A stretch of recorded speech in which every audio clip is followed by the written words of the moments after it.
एकदम जसा हवाय तसा परफेक्ट ही नानकटाई बनलेली आहे। तर मैत्रिणी तुम्हालाही बनवायची असेल तर या पद्धतीने नक्की बनवा।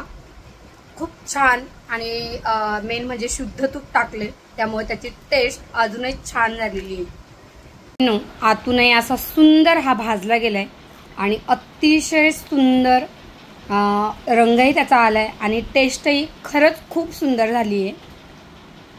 माझी तर आपण पाहूया या नानकटाईची छान वाटतात बघून। चला तर मग मैत्रिणींनो, आज आपण गोडाचा पहिला पदार्थ बनतोय नानकटाईचा। त्यासाठी आपण काय काय साहित्य घेतले ते पहा। आपण घेतलाय 1 किलो मैदा, 1 किलो साखर, थोडासा आपल्याला 1 वाटी रवा वापरायचा आहे। यासाठी आपल्याला बेकिंग सोडा लागणार आहे आणि आपल्याला यासाठी तूप लागणार आहे आणि आपल्याला 1 चमचा बेसनाचं पीठही लागणार आहे। तर आपण आता सुरुवात करूया रेसिपीला। मैत्रिणींनो, कोणत्याही एका मापाने आपल्याला मेजरमेंट करायचंय तर मी यासाठी हा स्टीलचा डब्बा घेतलेला आहे। तर आता मी पहिलं त्याच मापाने तूप घेऊया आपण। तर तूप आपल्याला असं थोडंसं मेल्ट झालेलं असेल तरी चालेल किंवा आपल्याला ते मग घर्षण करून वितळून घ्यावं लागतं।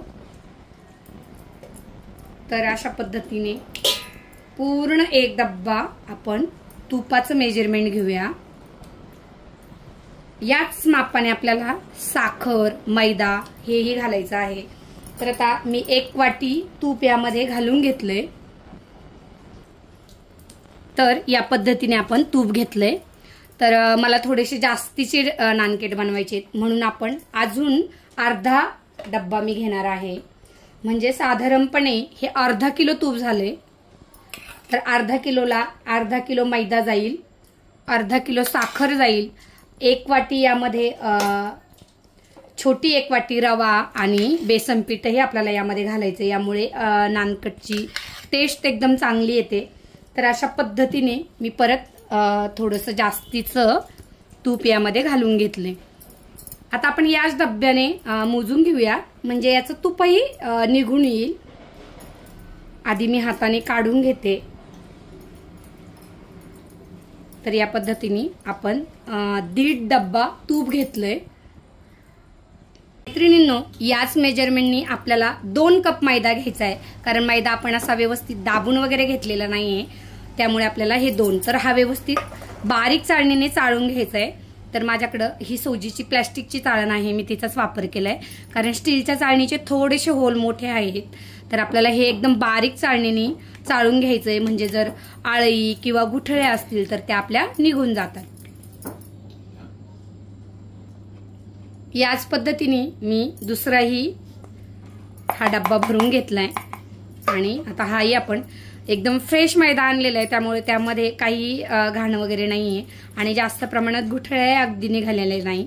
तुम्ही पाहू शकता मी 2 वेळा चाळल्याच्या नंतर फक्त एवढंस त्याच्यामध्ये जाडसर आलेलं आहे, पण तरी पण चाळून घेतलेलं चांगलं। यामध्ये आपण अर्धा वाटी बेसन पीठ घेतले, तेही आपण चाळून घेणार आहोत।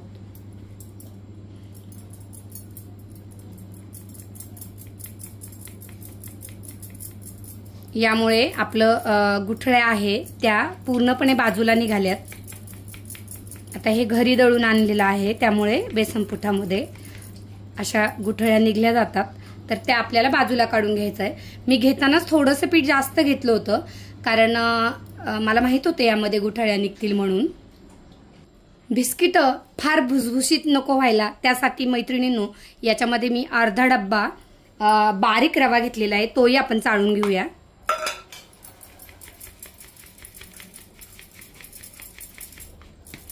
तर जो मोठा रवा आहे तो आपण असा बाजूला काढून घेऊया। यामध्ये थोडासा बेकिंग सोडा आपण वापरलेला आहे।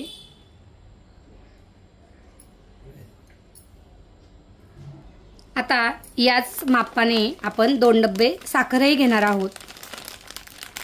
तर साखरही आपल्याला चाळून घ्यायची कारण साखर म्हटल्यावर गुठळ्या हे असतातच त्यामध्ये। तर ती आपण अशी छान चाळून घेऊया। सगळं एकदम मापाने घेतलं तर तुमची नानकटाई फार छान होणार आहे। ही तुम्ही घरी भाजू शकता, पण आपलं जास्त प्रमाणात आहे घरी आपल्याकडं कढई किंवा तव्यावर भाजायची म्हटलं तर खूप वेळ जातो, त्यामुळे मी आज बेकरीत भाजायला नेणार आहे. अगदी थोड्याशा प्रमाणात असेल तर मग आपण घरीही भाजू शकतो. तर असं गुठळ्या आपण बाजूला काढायच्यात. तर अजून आपण एक डब्बा याच्यामध्ये साखर घेतलेली आहे. जर तुम्हाला जास्त गोड आवडत असेल तर तुम्ही अजून अर्धा डबा ॲड केला तरीही चालेल, पण ह्यात एकदम परफेक्ट होतात.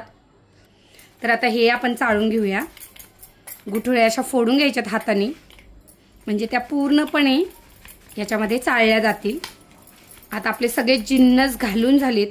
तुम्हाला जर यामध्ये वेलची पूड घालायची असेल तर तुम्ही घालू शकता, पण मला नाही घालायची आहे, कारण मला नानकटाईमध्ये वेलची पूड आवडत नाही, म्हणून मी घालणार नाही. पण तुम्हाला जर ती आवडत असेल तर मैत्रिणींनो तुम्ही ती नक्की यावेळेस घालू शकता.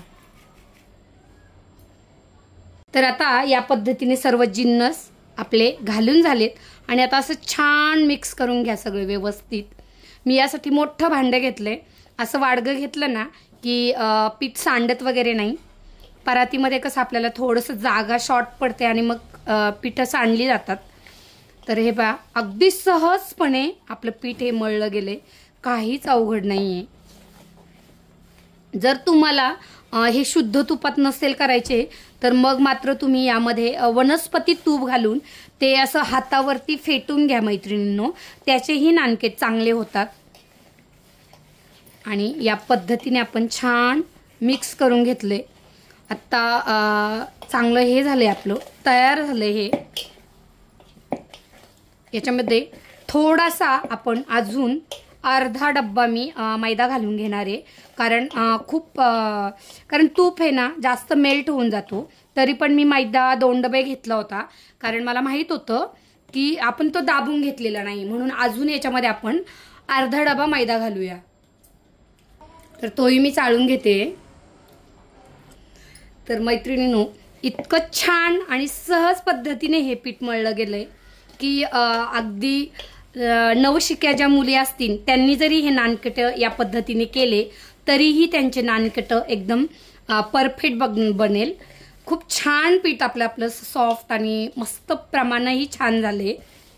तर आता आपल्याला याचे गोल गोल गोळे करायचे, पण मी ते इथं करणार नाहीये. मी ते तुम्हाला डायरेक्ट बेकरीमध्ये जाऊन करून दाखवणार आहे, कारण गोल गोल करून लगेच आपण पत्र्यावर मांडून घेणार आहोत. तर आता आपण हे डब्यात भरून घेऊया पीठ. मस्त गोळा तयार करून झालाय माझा.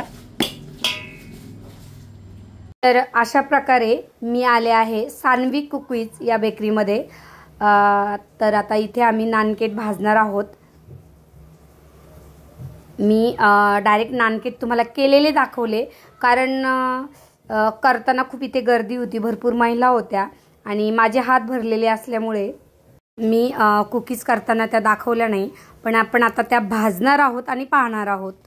मी याच्यावरती छान बदाम आणि काजूचे असे काप लावून घेतलेत, त्यामुळे ते अजून सुंदर दिसत होते. अशा प्रकारे आमचे नानकटाई मस्त भाजून झाले आहेत. आणि ताईंचे दाखव ना, तुमच्या डब्यामध्ये दाखवा. तर ताईंनी छान नाचणीचे बनवलेले आहेत. प्रोसेस जसं आपण हे नानकेट करतो त्याचप्रमाणे आहे, फक्त त्यांनी यासाठी नाचणीचं पीठ वापरलेलं आहे आणि त्यामुळे याचा असा मस्त ब्राऊन रंग झालेला आहे. मुलं असं नाचणीचे पदार्थ खात नाही, पण नानकटाई नक्की खातील. तुम्ही ट्राय करा. तर खूप सुंदर सुंदर प्रत्येक गृहिणीची अशी वेगवेगळी रेसिपी आहे.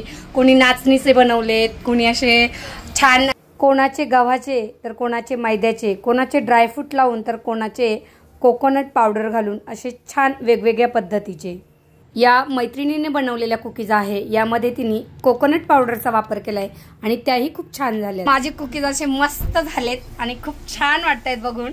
तर पहिला देवाला नैवेद्य जाईल आणि त्यानंतर मग टेस्ट होईल.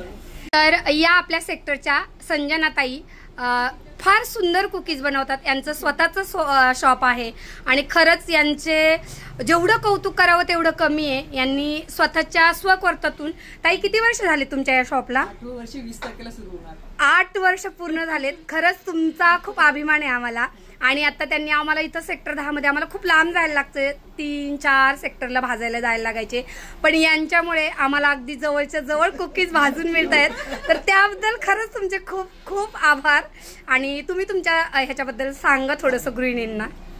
मला एवढंच वाटतं, प्रत्येक गृहिणी ना काही ना काहीतरी करू शकते। थोडासा प्रयत्न मीही केला, घरूनच केला तो प्रयत्न, आणि त्याला आता मी घरूनच केलेला व्यवसाय होता। आणि मी एक कॉन्सेप्ट ठेवली की आपल्याला पौष्टिक बनवून द्यायचं आहे। माझे ज्वारी, नाचणी, बाजरी, राजगिरा, वरी याचे बिस्किट्स आहेत माझ्याकडे, गुड बनवलेले आहेत, आणि माझ्याकडे तूपही मिळतं। ज्वारी बाजरीचा चिवडा आहे रोस्टेड, तर तुम्ही कधीही येऊन भेट देऊ शकता सान्वी केक अँड कुकीज कडे, आणि तुम्हाला केकही नाचणी, ज्वारी, बाजरीचा जसा हवा असेल तसा गुळातला करून मिळेल।